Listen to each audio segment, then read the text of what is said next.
The son of Iran's former supreme leader Ali Khamenei has been declared the country's new supreme leader, Iranian state media report. Okay, so this is the new official supreme leader. We mean it for sure. Back to the guy from Africa, and today we want to talk about the new Iranian leader.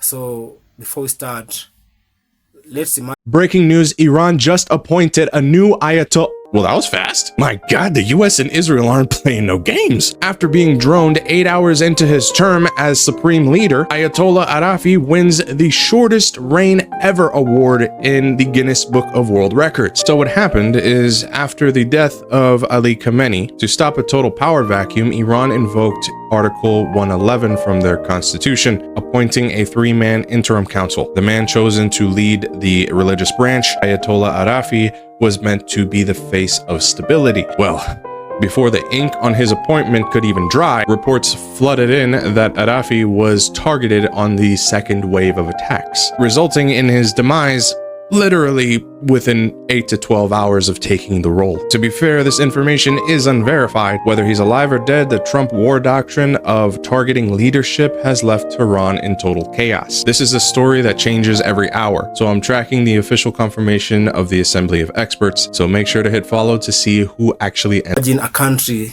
where one man holds ultimate power. He controls the military, he appoints the judiciary, he influences election, and he can overrule the president. That man is the supreme leader of Iran. For more than 3 decades, the position... Iran just announced it will select a new supreme leader within 24 hours. This is the most significant internal signal Iran has sent since the conflict began, and it points in the exact opposite direction of surrender. Selecting a new supreme leader in the middle of active combat operations is an act of institutional continuity under pressure. It says, we are not collapsing, we are governing. We are building the command structure that will continue this fight beyond any single leader. If Iran were breaking, if the military pressure were actually achieving the internal collapse American strategy requires, the last thing Iran's establishment would be doing is conducting a formal leadership succession process. Collapsing systems don't elect leaders. Functioning systems do. The selection of the new supreme leader also resolves the command coordination problem that has plagued the conflict's diplomatic dimensions. The 31 decentralized command centers that have been operating with standing orders, but without central authority, once a new supreme leader is installed and recognized, will again have a single chain of command. Which means two things simultaneously. Iran becomes capable of diplomatic commitments it couldn't honor while decentralized, and Iran's military operations become more coordinated, more strategic, and potentially more devastating than the autonomous phase has been. The diplomatic window and the military escalation window are opening at exactly the same moment. Now let's talk about Britain, because London just made a decision that is being buried under the volume of daily military developments, but deserves serious attention. Britain is deploying bombers and an aircraft carrier toward the Middle East theater, a country with no heating gas for its population this winter, a country whose economy has been struggling with post-Brexit structural problems and post-COVID debt burdens, a country whose citizens are watching energy bills consume household budgets in ways that are generating genuine domestic political pressure. That country is deploying an aircraft carrier toward a conflict where Iran has already demonstrated the ability to hit carriers, destroy billion-dollar defense systems, and strike Gulf infrastructure with hypersonic precision weapons. Iran's response to British deployment was not diplomatic concern. It was a military statement. Anyone who enters this conflict will be treated as a combatant and targeted accordingly. Britain is sailing an aircraft carrier toward a country that just told Israel's defense system it can no longer function. Toward a theater where America's Patriot systems are half destroyed, toward an adversary that has Fateh hypersonic missiles with 100% bypass capability against every system Britain has deployed in its carrier group. The strategic logic of this deployment, under these conditions, is genuinely difficult to identify. What is identifiable is the political logic. America is asking its allies to demonstrate commitment. Britain, needing American trade relationships in a post-Brexit world, is complying. And the soldiers and sailors on that carrier are the price of that political compliance. Meanwhile, the Strait of Hormuz has gone from a busy global shipping lane to a near-empty water corridor. The before and after satellite imagery tells the story in a single image. Weeks ago, dense ship traffic in both directions, the commercial lifeblood of the global economy flowing normally. Today, near-empty water. The occasional vessel, no tankers, no cargo ships. Because Iran has stated, unambiguously, that anything entering Gulf waters is a potential target. And every shipping company, every captain, every insurance underwriter has done the math and reached the same conclusion. The economic consequences of an empty Strait of Hormuz are not theoretical anymore. They're in today's oil price. They're in today's shipping costs. They'll be in next month's grocery bills. And they compound every week the strait stays closed. Japan, South Korea, Australia, countries with no direct stake in the political conflict, are watching their energy economics deteriorate in real time because of decisions made in Washington and Tel Aviv that they had no voice in. The world didn't vote for this war. The world is paying for it anyway. Let's be honest about what America's actual objective in this conflict is, because stopping Iran's nuclear program stopped being the credible explanation several escalations ago. Iran's nuclear facilities haven't been the primary targets. The strikes have been hitting command infrastructure, military leadership, and economic capacity. Trump himself stated openly, in the same breath he was demanding Nobel Peace Prize consideration, that he intends to install American-aligned leadership in Tehran and take control of Iranian oil and gas resources. That's not counterproliferation. That's not regional security. That's colonial resource acquisition with a military enforcement mechanism. And it's being pursued against a country of 90 million people with 31 active military command structures, hypersonic missile capability, and 45 years of preparation for exactly this scenario. The comparison to Venezuela isn't accidental. Trump made it deliberately. It's the model. Remove the government, install a compliant replacement, secure access to the resources. Venezuela has been in various stages of that process for years. The difference is, Venezuela doesn't have Fateh missiles. Iran does. So here's the question that every government, every investor, every ordinary citizen downstream of this conflict needs to ask clearly. What does victory look like in this scenario? And what is the realistic path to achieving it? Regime change through military pressure? Has been held by Ali Khamenei. But today, a question is quietly shaping the future of the Middle East. Who will replace him? Inside Iran, the issue of succession is one of the most sensitive topics in politics. Behind closed doors, powerful clerics, military commanders, and political elites are all preparing for the moment when leadership changes. Some believe the next leader could be a powerful cleric. Others believe it could be someone from the security establishment. And some analytics believe the system might even move forward something resembling a political dynasty. In this documentary, we will explore how Iran's supreme leader became the most powerful position in the country, the history behind the leadership system, the key figures who could become the next leader, and why the future of Iran could shape global politics.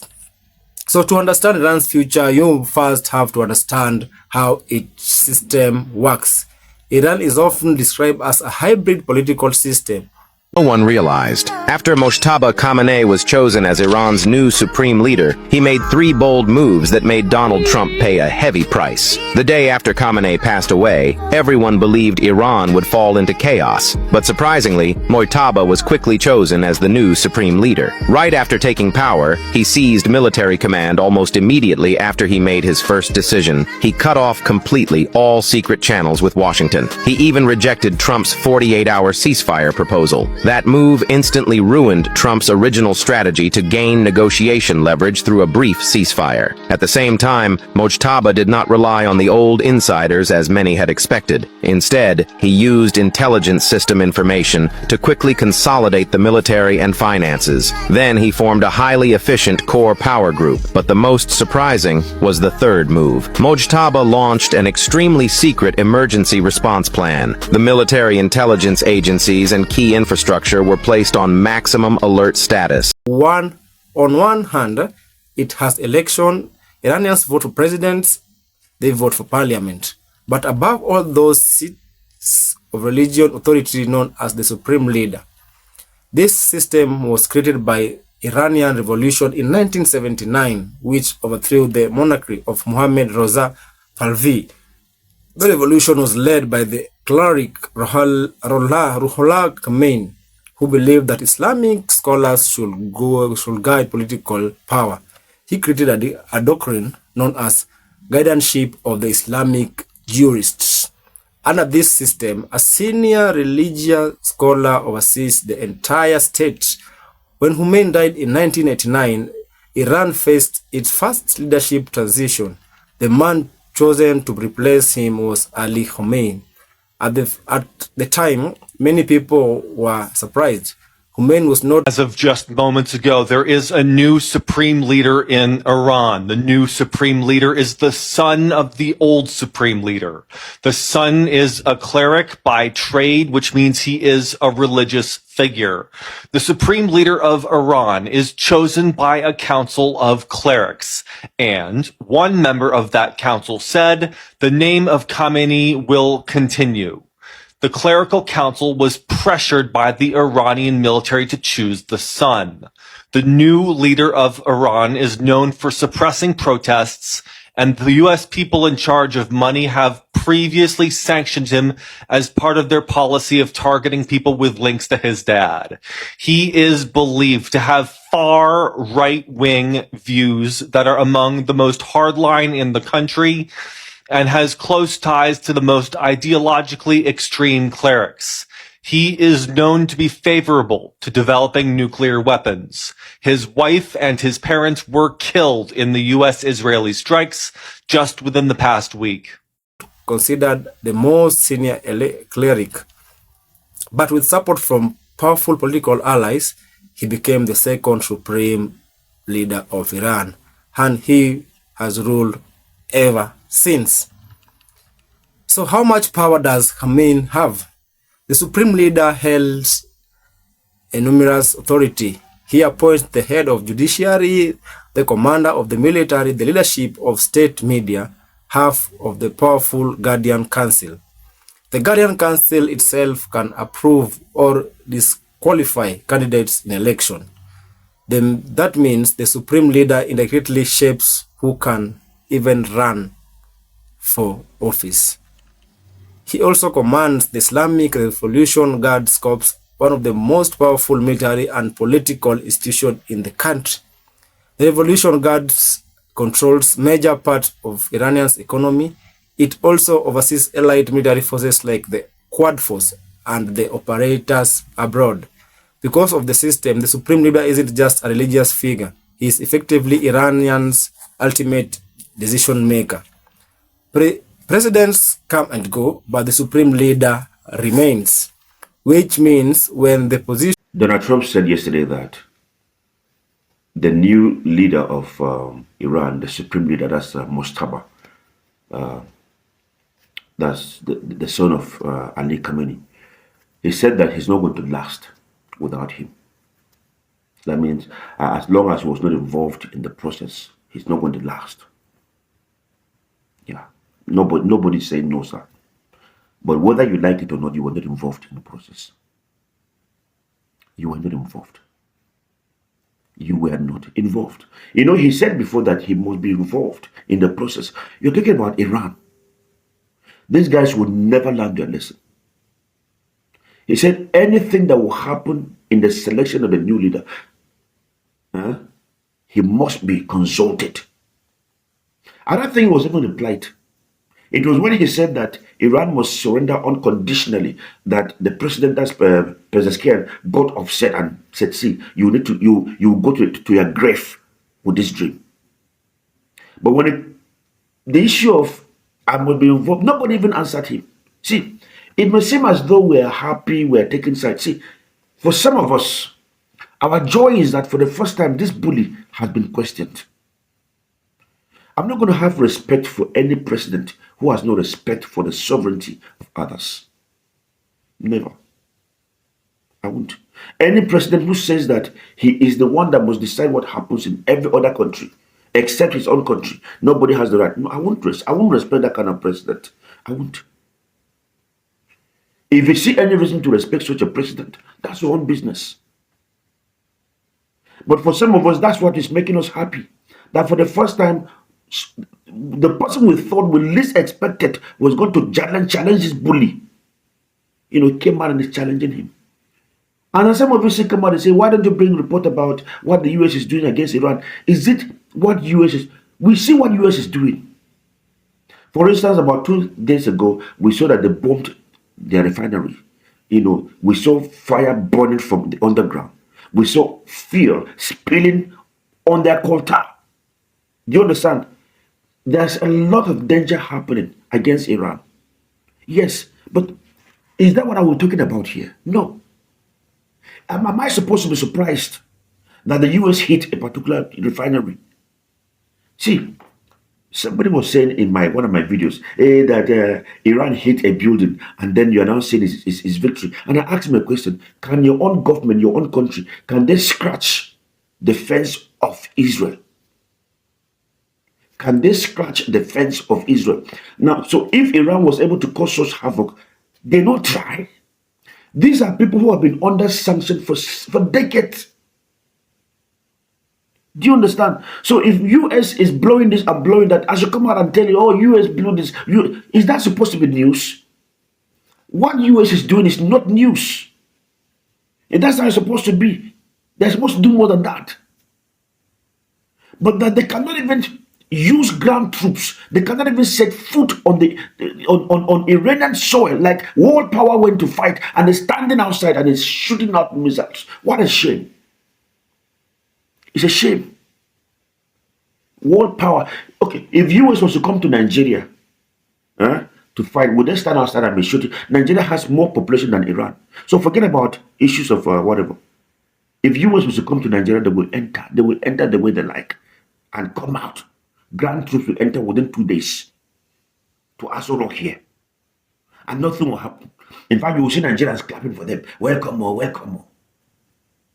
Iraq, is it Iraq? Iran is less than half of Nigeria's population, but they cannot try it. So it's not even about, they should, so see, if you don't want to respect Iran for whatever they've done, the point they've proven, that's your business. But I'm not going to sit here and begin to tell you, hey, US has done this. It's not news. Even if I see it, I will skip it. You can say I'm supporting Iran. No, I'm only telling you what we said. That if you touch Iran, there will be a fight. And the fight is happening. So I bring to you the fight so that you can see that I wasn't joking or I wasn't blabbing. It's not like one is supporting Iran. We warned you, we told you that it was going to happen. So if it has happened, wouldn't I tell you that, hey, it is happening? Do you understand? I never said that the US wouldn't touch Iran. I never said they wouldn't attack Iran. So if they're attacking Iran now, I should begin to bring in news that they're attacking Iran. Come on. That's what Beaver knows. You, what do you know? Eventually changes, the consequences could be innumerous. So what the secretive succession process? Officially, the next supreme leader is chosen by a body called the Assembly of Experts. This council is made up of the senior clerics elected by the public. Their job is to select the supervisor, the supreme leader. But in reality, the process is far more complicated. Powerful functions inside Iranian's political system all have influence. These include religious scholars in Qom, political elites in Tehran, military leaders in the Revolutionary Guard. When Mojtaba Khamenei died in 1999, the Assembly of Experts made its decision quickly. But the next transition may be much more complicated. Iran today is facing economic pressure, political protests, international tensions. All of this makes the succession question even more important. Yeah. The most discussed successor is Mojtaba Khamenei, one of the most talked about figure in the succession debate. In Mojtaba Khamenei, he is the second son of Ali Khamenei. Unlike many politicians, Mojtaba keeps an extremely low public profile. He rarely gives speeches, he rarely appears in media, but inside Iran's politics circle, he is believed to be a significant influencer behind the scenes. He studied in the religious city of Qom, Iran's most important center for Shia Islamic scholarship. Over time, reporters... The son of killed supreme leader Ali Khamenei is tipped to become the new supreme leader in Iran. Hi, I am Dad who explains politics. Welcome to my talk. It is still not official, but the new supreme leader of Iran will be the son of the killed supreme leader. His name is Mojtaba Khamenei, spelled M-O-J-T-A-B-A, but pronounced Mojtaba. He is 57 years old. He is also a cleric. In 2022, he was given the title Ayatollah. The official announcement will probably be made after the funeral of Ali Khamenei. A 3-day funeral was planned. It was to start on March 4, but was postponed. I'd like you to hear how the official Iranian TV announced Khamenei's death.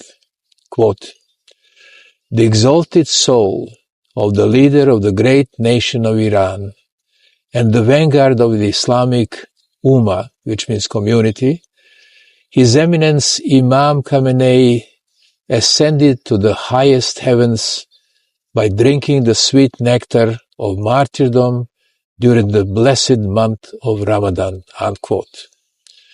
This godly man, the late supreme leader, was not above enriching himself.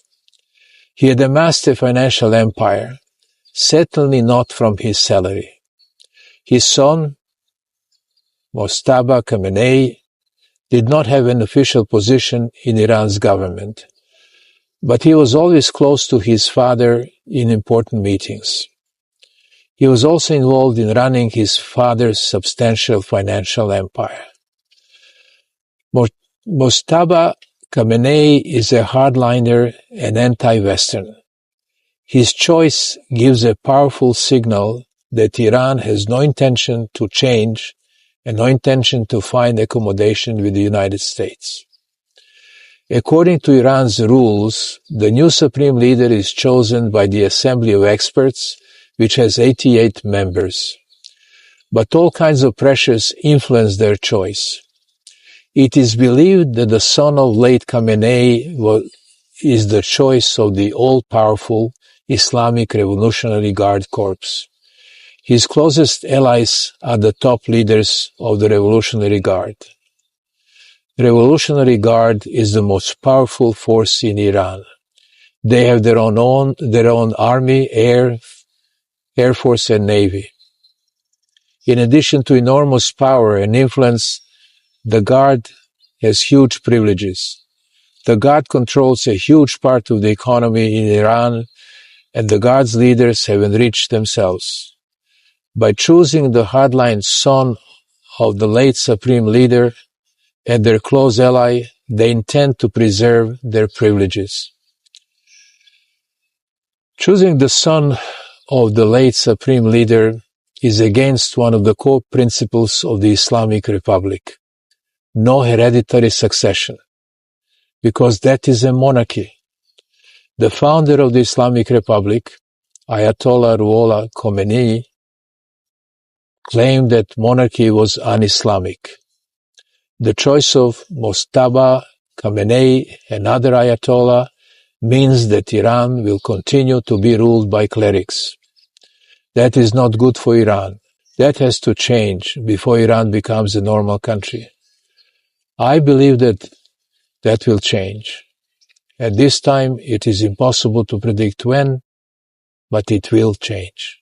Suggested he built strong relationship with the leaders inside the Islamic Revolutionary Guard Corps. Some analytics believe that this connection could help him in a succession battle begins. However, there is a catastrophe. Iranian revolution was fought against monarchy. Passing power from father to son could look like a dynastic system. And that idea deeply sensitive in Iran. Mojtaba Khamenei is not the only potential candidate. Several other figures are often discussed. One of them is Ibrahim Raisi, who served as Iran president before his death in 2024 helicopter crash. Before that event, Raisi had been widely viewed as a leading successor. Another frequent mentioned name is Sadiq Larjani. Larjani is a powerful cleric who previously served as an Iranian judiciary chief and has strong connection with the political establishment. There is also Hassan Khamenei, the grandson of the revolution's founder. His family name carries symbolic weight. However, Iranian politics is extremely unpredictable. The next leader might not even be someone widely discussed today. In 1989, very few people expected Ali Khamenei to become supreme leader. History could repeat itself. Another crucial factor is Iranian's future is the role of Islamic Revolutionary Guard Corps. Over the last 2 decades, the IRGC has become one of the most powerful institutions in the country. It controls military forces, major industries, foreign cooperation. Some analytics believe the Revolution Guard could influence the leadership transition more than ever before. In fact, some experts have even suggested that Iran could... Well, breaking fuck the news. Iran has selected a new supreme leader, but they did not announce who it was. Israel immediately came out and made a statement stating that it doesn't matter who Iran chooses as a supreme leader. They will just kill them and anybody appointed or appointing him. Iran has selected a new supreme leader, a senior official has said, while Israel said it will target whoever has been selected as well as those appointing him. A member of the panel appointing a new leader told the state media that a leader had been chosen after an election without naming who had been selected. It marks a potentially significant development as the war between Iran, the U.S., and Israel enters its 9th day. Iran's previous leader was killed in Israeli strikes last Saturday. Overnight, Iran witnessed one of the deadliest attacks from Israel targeting Tehran's infrastructure and oil facilities. The Israel Defense Forces confirmed the onslaught and said they launched another wave of attacks across Iran. Locals in Tehran said they woke up to loud explosions and strikes on its oil refineries, which turned the sky orange from massive flames. Just to sum this all up and give you guys a breakdown, basically what is occurring is Iran overnight, or in the past couple days, we don't know exactly when, selected a new supreme leader, and they did not release who exactly it was. And I'm assuming, and common sense will tell you, it's because they don't want their next supreme leader to also be unalived. Israel basically said they don't give a fuck and they were going to unalive anybody who's in that position, which isn't what the United States is saying. With the United States saying they just wanted a regime change, which now it is coming out, since we are the United States of Israel, is false. And they are just trying to kill whoever's in that position. But I'll post and keep you guys updated with more. Eventually move toward a military-backed leadership model that will represent a major shift from the original revolution vision. Iran is one of the most important countries in the Middle East. It has influence in Iran, Syria, Lebanon, Yemen. It also involved in ongoing tension with countries like Israel and the United States. Because of this, the next supreme leader won't just shape Iran. They could influence energy markets, regional conflicts, international diplomacy. A leadership change in Tehran could affect the entire geopolitical balance of the region. So in my conclusion, for decades, Ali Khamenei has stood at the center of Iranian's political system, but no leader rules forever. When the moment of succession finally arrives, Iran will face one of the most important decisions in the... Iran has elected a new supreme leader after the killing of Ayatollah in a US-Israel strike. A senior Iranian official told state media that a leader had been chosen, but they haven't revealed who it is yet. However, Donald Trump has previously said he wanted to personally pick Iran's new leader, and the Israeli military has warned it would pursue any successor to... In its modern history, will power stay within current circle of elites? Will a new generation of leaders rise, or will the system itself begin to change?